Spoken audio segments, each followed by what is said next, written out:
Hey, are you one of those leaders who feels like your team just cannot function without you?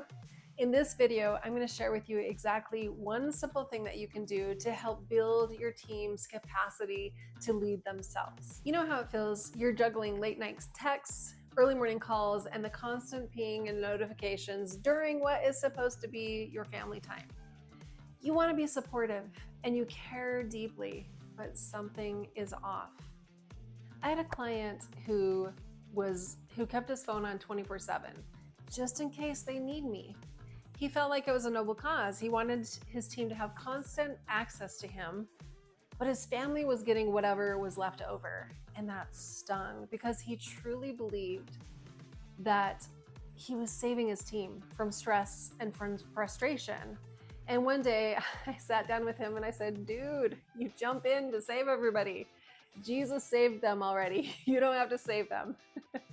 And he chuckled and realized, yeah, that's exactly what I'm trying to do. I am trying to save people from frustration, from failure. But what happens when you constantly don your cape and jump in to save everybody is that they don't learn to think for themselves. They offload their thinking and their creativity and their ability to problem solve to you. And then you're caught in this situation where you feel like my team cannot survive without me. They cannot make these decisions without me because you've trained them to offload their thinking to you. So here's one thing that I suggested to him. Just simply wait 30 minutes, unless you know it is an absolute urgent call, right? Because we know there are high stakes moments where you can't afford to let things crash and burn. So this is not what this is about. And so he just started waiting for 30 minutes before responding to the phone calls and texts. And most of the time, his team figured it out. Before, they would call a peer or look it up and they would figure it out. And so the interesting thing was when they were tasked with figuring things out on their own, they were able to rise up. So when teams are confident in decision making, the crazy thing is not only do you get your time back, but turnover drops by like 59%, and your productivity spikes up to 88%.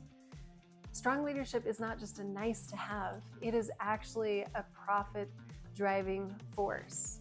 So what are you teaching your team? Are you allowing them and inviting them to rise up, to tap into their superpowers and their problem solving and their brilliance and to collaborate with each other? Or are you jumping in with your super cape, saving them? Your presence can be empowering, but sometimes it can be paralyzing. So sometimes the best thing that you can do as a leader to show up for your team is to step back. If this was helpful for you, drop a comment. Let me know what you've seen. Hit that bell for notifications, and let's continue to have these conversations about making leadership human again. Thank you.